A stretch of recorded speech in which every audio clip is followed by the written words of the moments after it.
You said you'd come. Now let's hope you're not too late. We know each other. He's a friend from work. Long talks. Talk just a little bit, just for the sake of it. Say what you think of it. Long talks. Talk just a little bit, just for the sake of it. Say what you think of it. Long talks. Talk just a little bit, just for the sake of it. Say what you think of it. Welcome to Jumanji. Good evening, everybody. Welcome to episode number 61 of the Wulong Talks podcast. My name is Jason. I'm the host of the show, as you know by now. And I'm flying solo. There's no Rustin Kid. Unfortunately, Rich Kid can't be with us tonight. So it's just me, which is something that kind of scares me a little bit. I can't lie. Even though I've done this before by myself, I don't know why I feel so scared doing it on my own. But I'm not on my own because I know you're out there listening with me. And while you're listening with me, I'll take confidence and draw strength from that. Anyway, hope you all are good. As said, this episode will be just me. So if you're somebody who follows Wulong Talks and doesn't like the sound of my voice, well, you're probably going to be in trouble because, it's just me. But I hope you all have been good. Hope you all have been well. I know we've had a few gaps since the last main Wulong Talks podcast. That's largely because there's been a lot going on in terms of, just different things happening for us outside of the podcast world. But rest assured, we're still here. We're still ready to do our thing with you guys, and we still love talking to you. So we're not going anywhere. We'll be around for as long as you'll have us. Hope, as I said, that everybody who's listening to this is doing well. I've been all good, really. I've been doing lots of little things, really, since we last kind of spoke. I mean, one of the things that I have been doing is, if you've been listening to the podcast, is I've been cracking out a lot of Yakuza 6, the Song of Life, the video game, which is on PlayStation 4. And I'm starting to enjoy it more now. I mean, I know in the last podcast I complained a bit because there was just too many cutscenes. But actually the story's become a lot more intriguing. I won't give away any details for anybody who's still playing the game and doesn't want that kind of information to be given away. But it's pretty cool so far, man. Like, I am liking it. There's not quite, I don't know why, but it doesn't feel like there's quite as many side missions in this game as some previous Yakuza titles. I might be wrong there. I mean, again, I'm sort of on about chapter 5, I think it is where I left it recently. And to be fair, I've kind of ignored like a lot of stuff. Like those of you who are listening who played the game and know about the Troubler app on the phone. I mean, if you like that, you may like it, but it's just annoying the hell out of me, quite frankly. So I've been ignoring all of those side missions because I just can't be bothered. And partly because you just get so distracted because they come along at such odd points in the main story that I feel like I'm almost compelled to follow the main story of the game rather than go off and do a side mission. Which I think maybe is perhaps one of the slight criticisms I have of this game. Because in other games like, GTA 5 and things like that, it feels like the game is slightly better paced. And because it's bigger, you can kind of take more time to do side missions away from the main storyline. Whereas Yakuza is big, but not quite as big as those. And as a result of that, it means that it's still quite linear in terms of the game forcing you to follow the story from a certain point.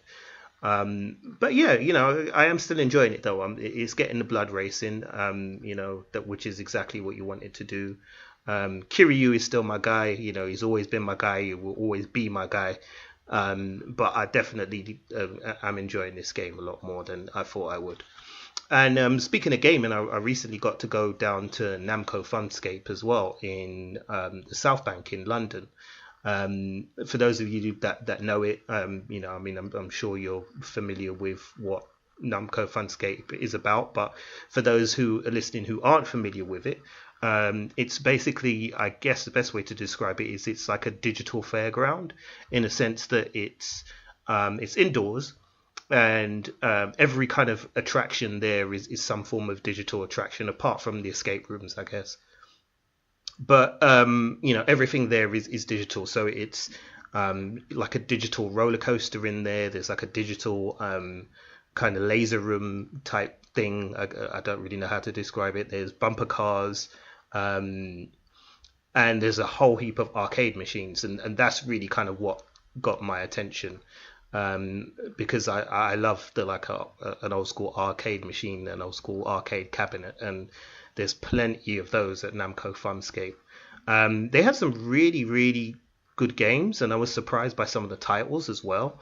They had things like they had an Injustice arcade machine, and that was weird because Injustice, obviously I know from consoles, from PlayStation 3 and PlayStation 4, and I don't really know Injustice from anything else outside of that. I mean, I know it does appear on sort of mobile gaming platforms as well, but to see it in an arcade was kind of weird.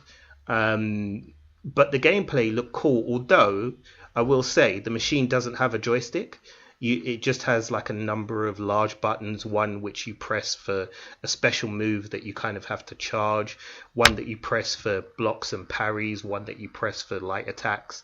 That kind of took my breath away a little bit, because I'm a Street Fighter 2 fan. And by the way, for those of you who are listening to this on this day that we are recording is, I believe, the 20th anniversary of the launch of Street Fighter 2, particularly on arcade cabinets. And yeah, that's a game that's kind of shaped my whole childhood. So one of the things that stood out about Street Fighter 2 was the way you use the control stick in order to perform like certain moves and things like that. So with the Injustice arcade game, if you can picture it in your mind's eye, it's that, but without any joystick at all. So the game kind of moves the character backwards and forwards for you, which is kind of, it's a bit weird, and it takes some getting used to. But what else did they have? They had a Tomb Raider game, which I had some fun playing, although I felt kind of ripped off because I think I lasted on the game for all of about 3 minutes and then died. So yeah, I felt kind of scammed by that one. What else did we play? We played Halo as well. There was a Halo arcade game, which is up to 4 players. And was really fun, actually. That was really good. That I could see myself spending a lot of money on. It seemed to be based kind of around sort of Halo 3 and 4, roughly. I mean, maybe kind of about those games. That's what it felt like to me, anyway. That was the kind of vibe I got from it. But it has warthogs in there as well, and all the kind of the classic things you would expect from a Halo adaptation, but ported to an arcade unit. And they've done a really good job with that as well. It was really, really impressive. There was a Walking Dead game, which I absolutely loved as well. That was so much fun. Again, it was quite tricky. It was quite hard. But the arcade cabinet actually had like a crossbow, like Daryl's crossbow. So instead of a light gun, you actually get a light crossbow to use. And to reload it, you had like kind of a... I don't know how you describe it, but I guess, like, because I don't know my weaponry, sorry, but it's like a bar that you kind of pull back on the light gun in order to reload it, and that was quite novel, and I thought this was quite good. As I said, the game itself was a lot of fun as well, although very, very tricky. So I would recommend, if you're going to play it with somebody who knows what they did, because I played it with someone else. Unfortunately, the person I was playing with was a lot better shot than me, because otherwise I would have died very quickly. But yeah, The Walking Dead was pretty cool. What else was there that I enjoyed at Namco? Oh yeah, there was the Alien adaptation as well. There was like an Alien adaptation. I think it's called Alien Invasion or something like that. It was really good, really, really good. That was as well. Although again, really hard. Like, I don't know if it's just getting old and like I can't cope with these games anymore. But I was just useless at this game, really useless. And again, it was fun, but just Yeah, I was terrible at it, so I don't know. Maybe age is catching up with me. But yeah, if you're based in London or the UK and you happen to be visiting London and you're a fan of gaming, then I would definitely recommend you go to Namco Funscape. It seems like a lot of fun to me. So yeah, check that out when you get the opportunity to. Um, and yeah, that's been about it really in terms of kind of things that I've done in the most recent sort of time since we last spoke. But going back a bit, I mean, one of the things that I wanted to talk to you about today was getting to see the movie Glass. Now, again, for those of you familiar with the podcast, you know I like to do kind of like movie reviews and things like that. Unfortunately, I just haven't had the time to do those recently, but I will be getting back on with separate kind of podcasts about some of the movies that I've seen recently. But Glass was a great movie that I got to check out recently. I really enjoyed it. I know that critically it's not been as well received as certainly not as well received as Split was, the previous movie, or Unbreakable.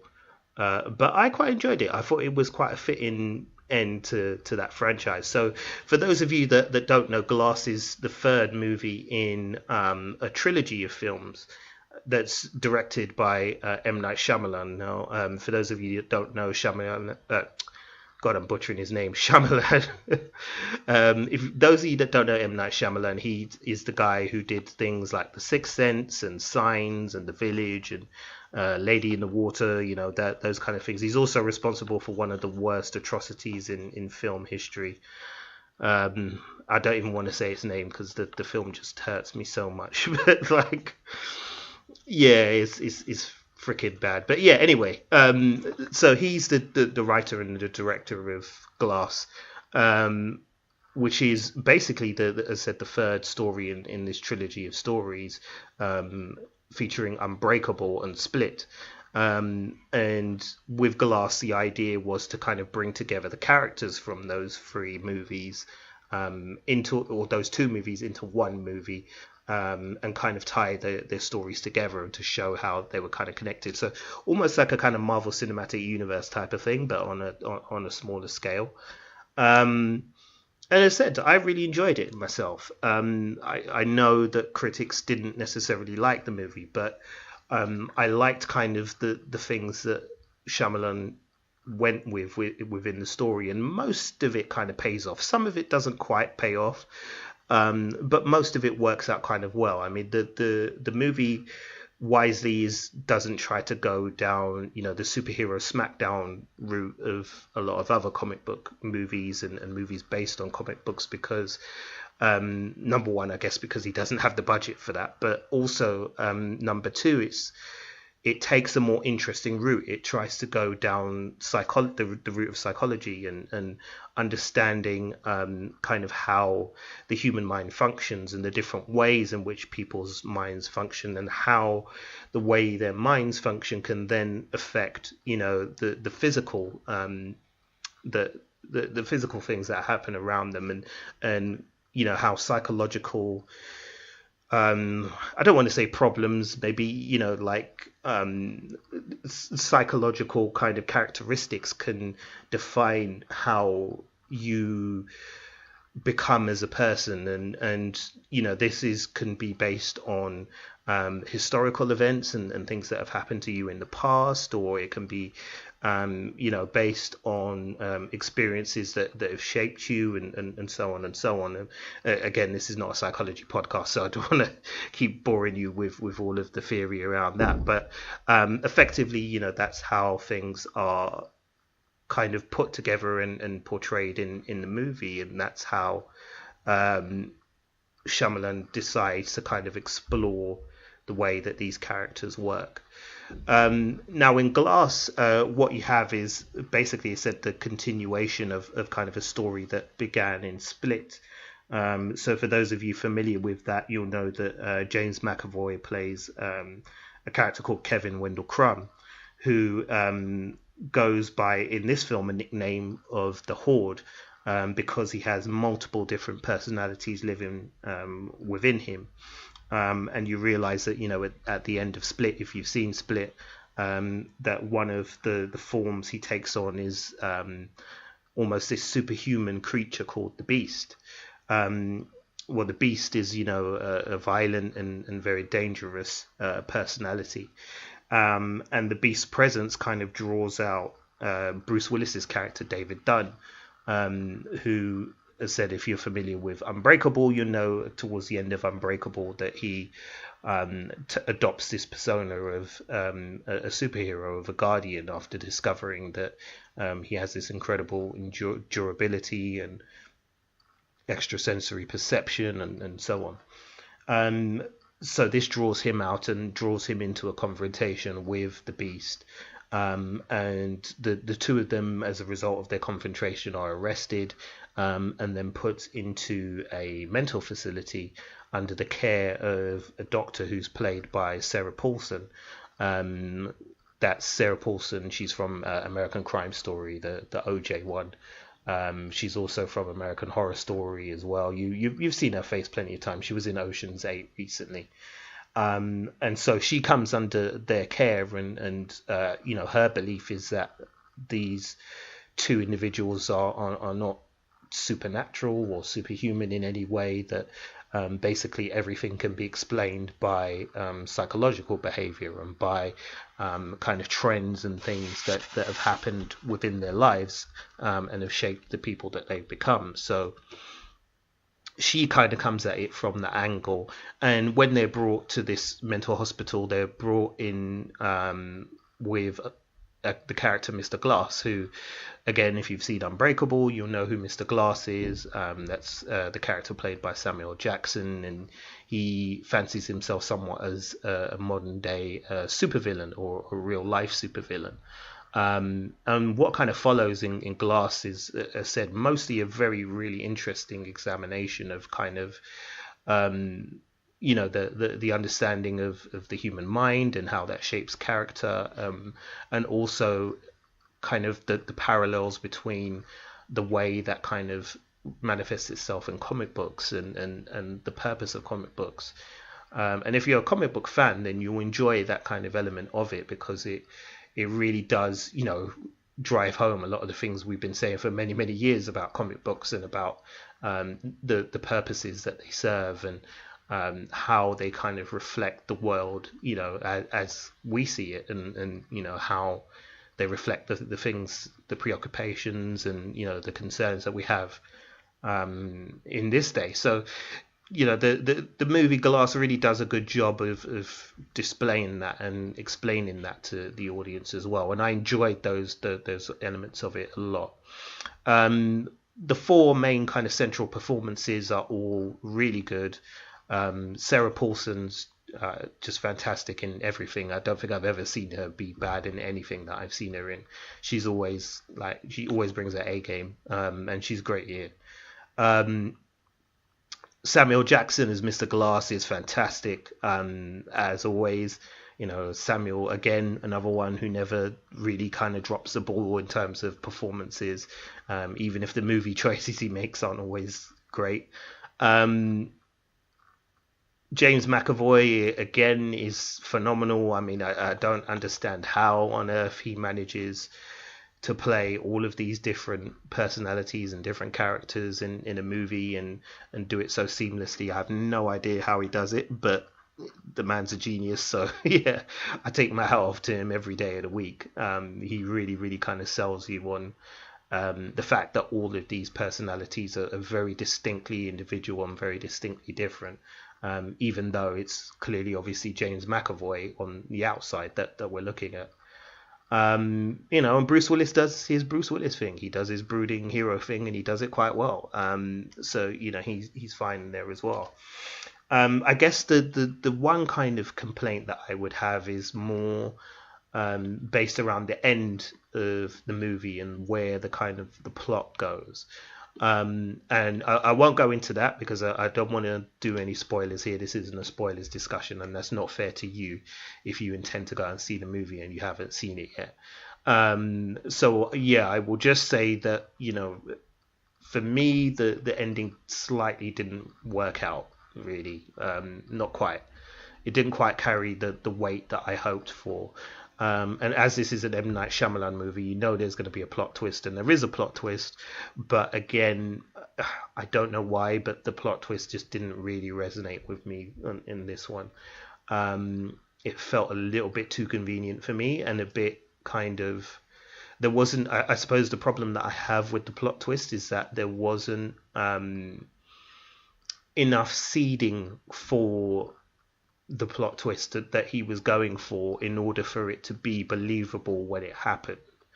You know, if you think of any film that you like that has like a major plot twist in it at some point, you know, the skill of that is the fact that the filmmaker has kind of seeded the ideas in your head before the plot twist comes, so that when it comes, even though it completely pulls the rug out from underneath you, it's still believable because of what they've done with the story up until that point. Whereas with Glass, I don't know if I quite felt that. I mean, maybe I missed something, and I could be wrong, and you know, maybe he'd done that all along, but I just didn't feel that when I saw the movie. So yeah, that was kind of the letdown for me, really, on that. But otherwise, as I said, I had a lot of fun, and I think, you know, you guys will have a lot of fun with the movie too, as I said, especially if you're a fan of M. Night Shyamalan, or if you're a fan of Unbreakable or Split. Yeah, you know, you should enjoy it. I'm not quite sure why the critics weren't so up on it, because I think there was a lot more right with this movie than there was wrong, in my opinion. But hey, it is what it is. But yeah, definitely go and check out Glass if you haven't done so. It's still available in UK cinemas, and I'm sure it's still playing in America as well. So if you're an American listener, you can probably track that down pretty soon. Now, one of the other movies I did get to see as well was Bumblebee. And if you guys know me and you've been listening to the show, you know, out of the two of us, me and Rich, I'm the big Transformers fan. And when I say Transformers fan, I mean Transformers G1. I'm not talking about the disgraceful Michael Bay movies. The Transformers movies and the whole kind of Transformers franchise are just... they sicken me to my stomach, really.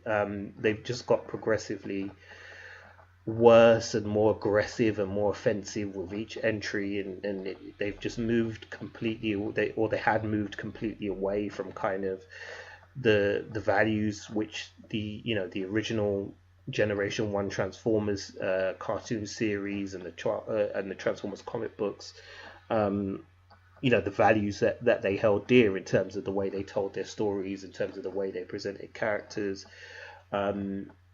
Michael Bay, for whatever reason, decided he didn't want to do barely any of the things that they did, and it paid off in a sense that the story progressively became a mess, the characters became more and more obnoxious, and it just wasn't a pleasant viewing experience. I mean, Transformers: The Last Night, I didn't think I could see anything worse than the previous Transformers movie in that like franchise. But then Transformers: The Last Night just came along and was like, nope, hold my beer, we can do better than that. But anyway, that left a horrible taste in my mouth.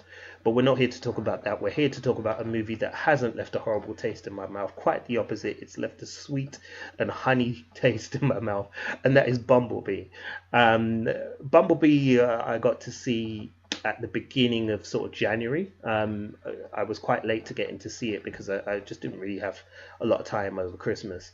But everybody I knew who'd gone to see it was like, you need to go and see this movie. And I won't lie, there was part of me that was still a little bit reticent. When the trailers came out, I thought, okay, this looks like a really encouraging step in the right direction. And I felt that kind of excitement that I haven't felt about Transformers, since the movies have come out. And I thought, yeah, they're getting it here. They get it. They get the spirit. They get the essence. They get the character designs. They get it.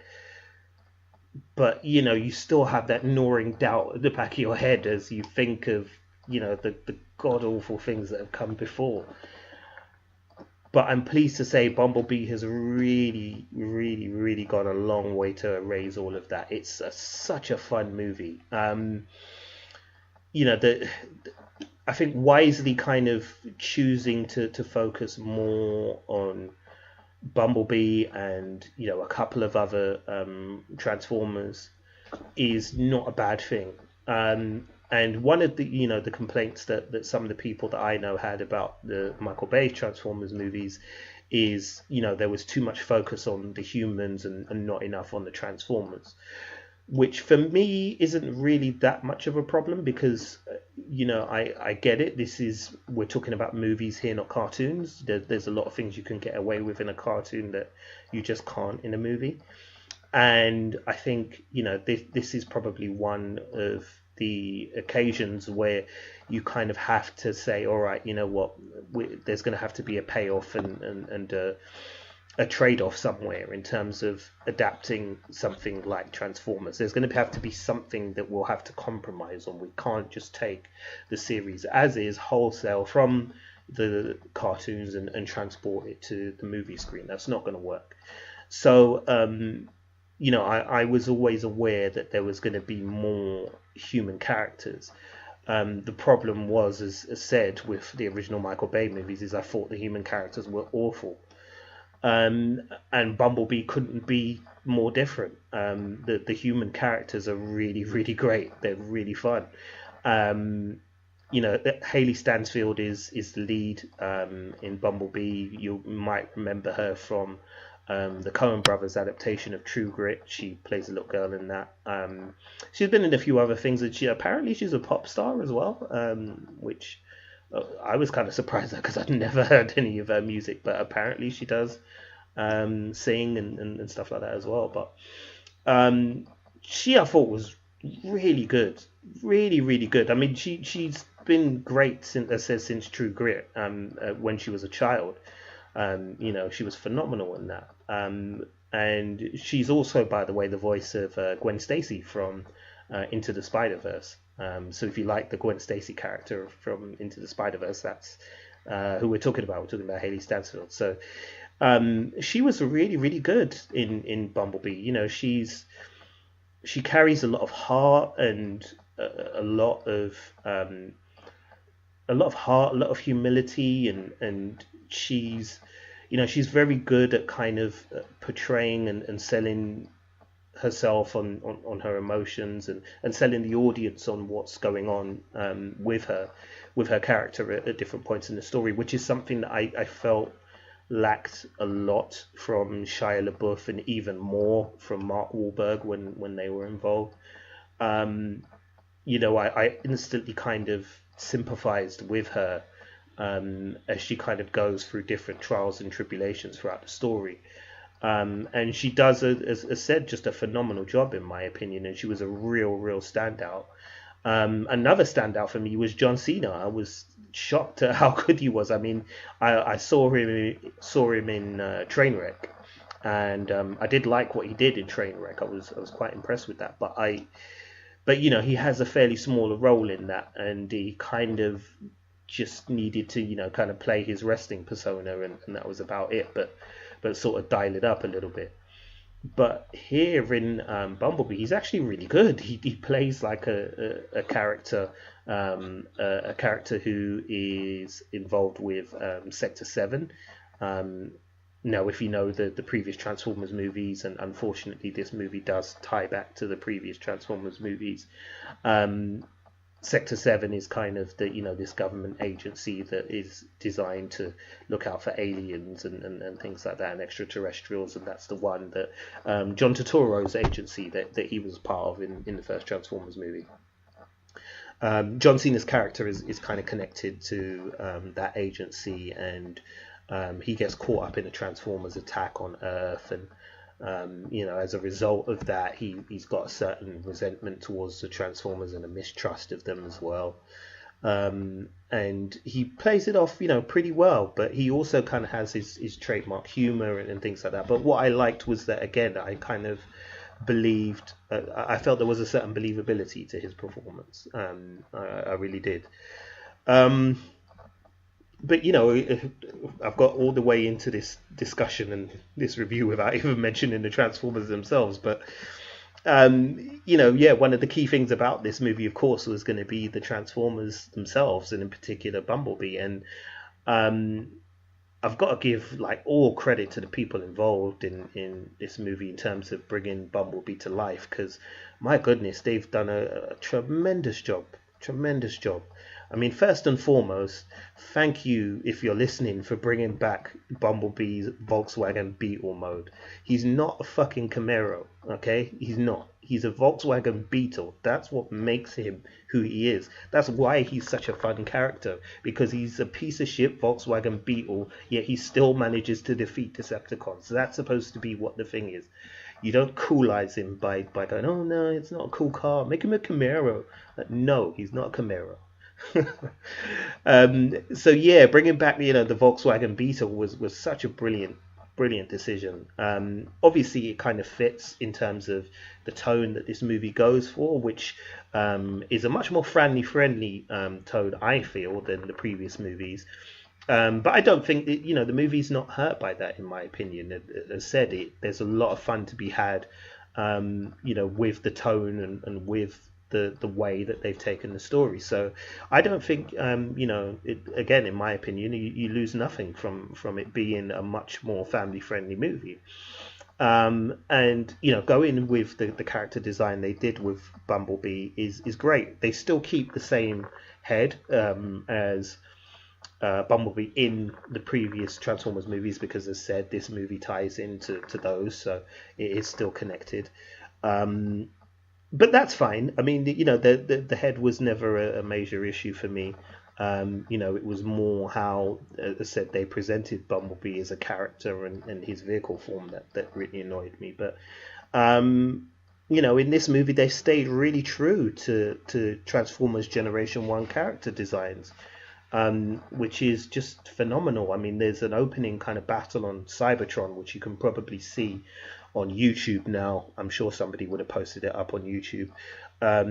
If you haven't seen it, go and check it out, especially if you're a G1 fan of Transformers, because again, they've done a terrific job in kind of capturing those original G1 designs, but still kind of being true to a more realistic vision of what those things are. And I know that's kind of what Michael Bay was aiming for with his movies, but in my opinion, he failed spectacularly with that.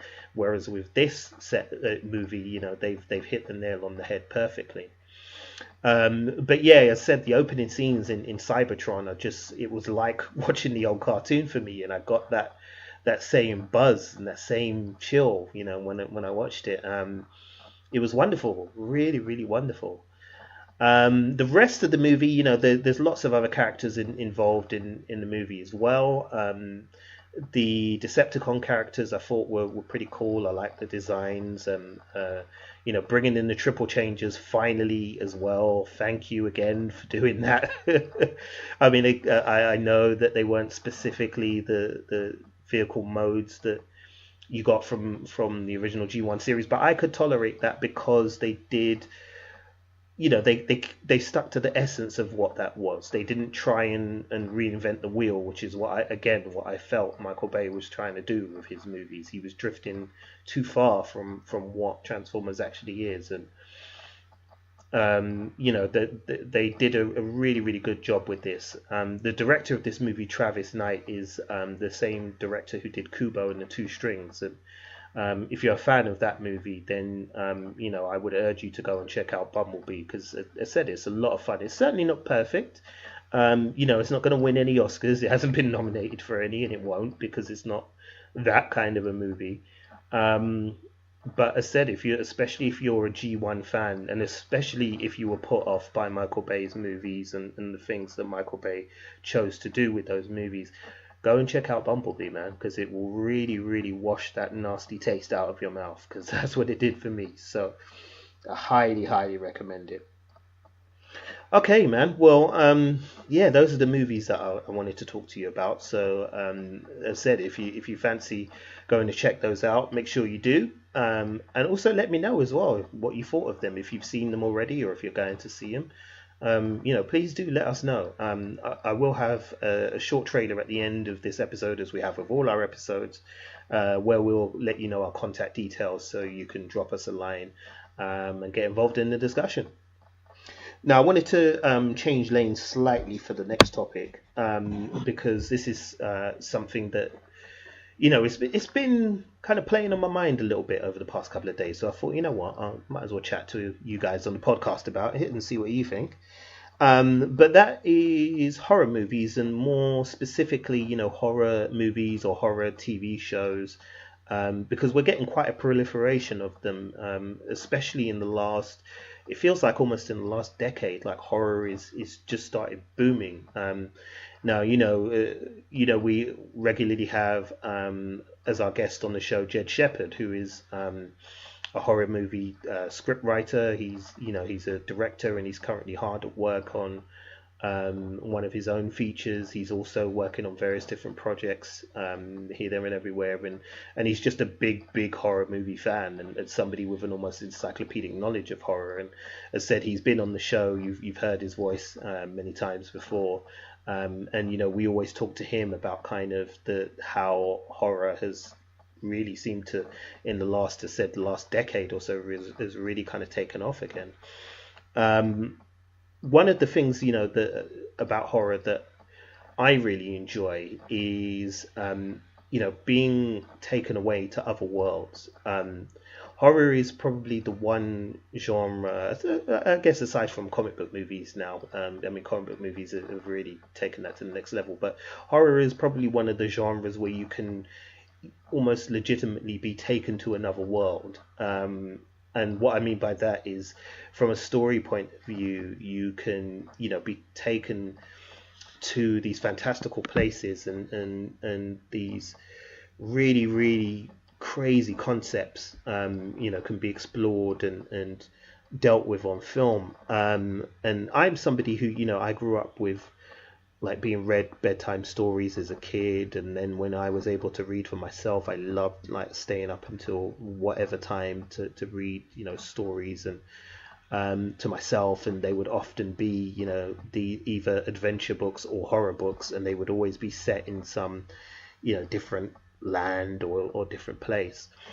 And horror, as said, is kind of a fertile place for you to kind of explore different places. And one of the things that I've noticed is there's been a real kind of upshift in especially in the last kind of 2-3 years, a real desire to kind of push horror not just from North America, but from different parts of the world. And I'm somebody who, it's right up my street for that, because I love like horror kind of stories and reading about ancient kind of myths and legends from different parts of the world, because, some of the greatest stories we've ever told as a species have come from all over the planet, whether that be the story of Anansi from Ghana, from Kumasi, which is in turn gone on and inspired, Spider-Man and various different types of things, or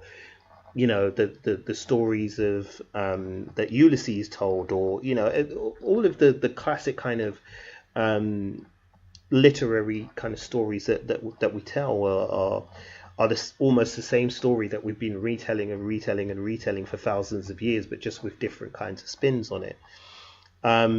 And horror is really a genre that can really kind of exploit that mythology and bring that to the fore. And I said why I kind of like that is because, I'm somebody who enjoys being taken to a different place when, there's the opportunity to do so. And I like kind of, in a way, almost learning about a culture through it as well. I mean, not that necessarily that's what horror movies exist for, but it's a good way of kind of, I find, introducing yourself to something that you don't know. And if you're, an inquisitive person like me, then, you should want to know a little bit more about how things are the way they are and why they are the way they are.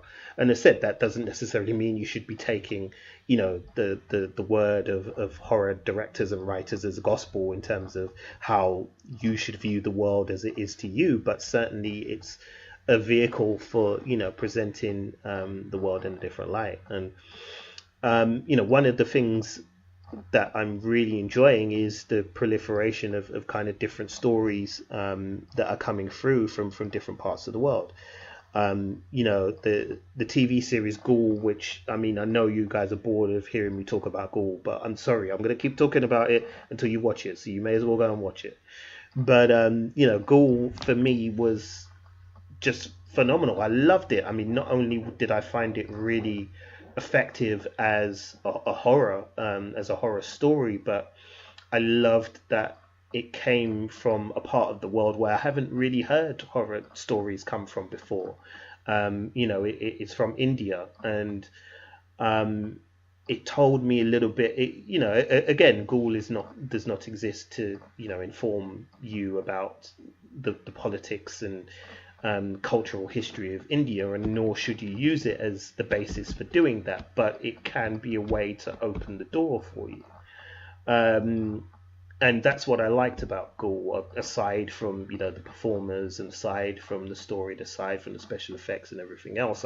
I liked the peek into a part of Indian history and culture that I may not necessarily have always been exposed to, and I found it quite fascinating to see the different preoccupations that perhaps some Indian people have because of their experiences and because of their history, and how that can kind of be shaped within a horror story. That I really, really enjoyed. And there's another show on that I'm currently watching on Netflix as well, which is called Kingdom.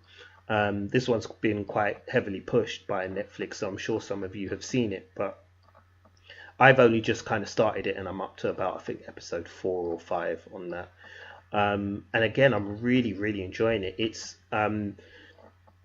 there isn't a massive amount of cultural detail, so to speak, in this series, because Kingdom is set in ancient Korea during a feudal period, and it's about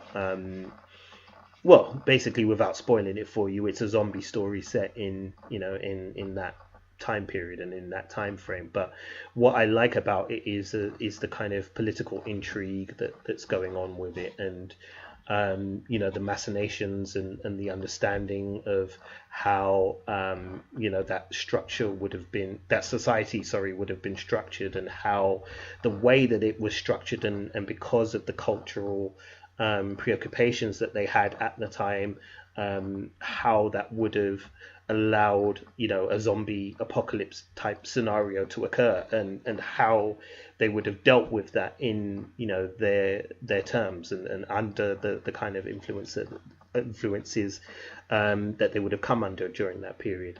That for me is the kind of stuff that I love, and aside, obviously, of course, I love the spills and the chills and the violence and all of that, because that's why we love horror movies. But it's that element that I really, really love, man. So I'm basically adding this section in because I want you guys to go and watch Kingdom, but also because I really do want to get into more kind of horror movies and horror TV shows that come from other parts of the world, because I want to know, more about different cultures and what are the kinds of things that other people are scared of, because historically we're not all the same. That we've all, each country and each region on the planet has gone through different experiences, and as a result of that, the people will have different preoccupations and different things that scare them, and that's fascinating to me. So go and check out Kingdom, definitely. Ghoul, as said, I'm sorry, but I'm going to keep saying it until you go watch it. Go and watch Ghoul. But also, if you know of other kind of horror movies and TV shows that you think we should be checking out that are from other parts of the world other than say North America or Britain, please let me know. Please do, genuinely let me know, because that's the kind of stuff that's the kind of horror that really gets me going. And I love, of course, I love Halloween and all of those things. And Rich Kid is a big Halloween fan. He recently watched the remake the other day, so when he's back on, I'm sure he'll talk about that a bit. but we also want to hear, different stories, and we want to learn about different cultures through the prism of horror. So, yeah, as said, if you're aware of different ones from different parts of the world that are worth checking out, I've heard there's a really good Spanish one on Netflix. I think the name escapes me at the moment. I can't remember if it's called Mother or something like that. So I think I need to check that out. And I know there's another series that is coming soon, which I don't think is technically a horror series. I think it's more kind of like a supernatural than, say, straight up horror. But I know there's one about an Afro-Colombian witch who apparently was like a slave or something like that and was burned at the stake. I know that's supposed to be out at some point this year via Netflix. Let me just look up the name. Oh, Siempre Bruja. And I hope I've pronounced that correctly. Spanish speakers, I'm sorry if I haven't. Do correct me. But that again sounds like it's right up my alley, because it again is something that comes from a culture that I wouldn't necessarily be exposed to every day, and it gives me an opportunity to learn a little bit about what it is that people from Colombia and that kind of area would have been afraid of. So I'm really looking forward to that. That's going to be super, super cool. And rounding off the kind of general horror chat, I'm just going to say that the latest trailer for Us and the poster, woo, oh boy, that has got me hot. I can't wait for that shit. Give me that shit. Mainline that shit into my bloodstream. I'm ready. I'm so ready. Us is, it just looks so good, man. So good.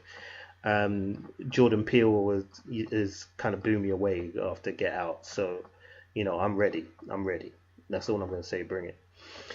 All right, well, I think that will do it for me, because as I said, it's a bit weird talking by yourself like this. I kind of feel a little bit crazy now, so I'm going to draw a line under this before it gets even weirder. But as said, thank you very much for listening. I'm glad you guys have subscribed. If you haven't subscribed, then please do, especially if you enjoy what we're doing, because this is the kind of thing that Rich and I love to do. And if you love listening to us talk, then man, hit that subscribe button, hit that follow button. The podcast is available pretty much everywhere at the moment, so wherever you are, wherever you're listening to this, you should be able to subscribe to the podcast through there. But if you don't like where you're listening to it, then it will be found elsewhere. So we're currently up on Podbean, we're on Stitcher, we're on Apple Podcasts, Google Podcasts, SoundCloud, Spotify, just about everywhere you can think of that you can get a podcast, you'll find it. So yeah, please do subscribe, man, and follow us on this journey. It's going to be as fun as we can possibly make it for you. Aside from that, I should also let you know that the Bebop Rewatch will be back very soon. We haven't finished with that. We kind of lost track a little bit again, because just in between kind of Christmas and New Year, there's just been so much going on that we just haven't had time. But for those of you that enjoy our Cowboy Bebop podcast, then that will be back very, very soon again as well. So make sure you stay tuned for that. But yes, as I said, that's it for me. I'm going to go and rest myself and maybe try and finish off the rest of Kingdom. You guys have a great evening. Take care of yourselves, and I'll see you next week. Peace out. Thanks for listening to us. If you're down with Wulong Talks, show some love by following us on Twitter, Facebook and Instagram at Wulong Talks. You can also find us online at www.wulongtalks.com or drop us an email at wulongtalkspodcast@gmail.com. We can also be found as part of the Britpod Scene Collective, and we're also officially E14 endorsed. Search for those hashtags to enjoy more content from us and from other great British podcasters.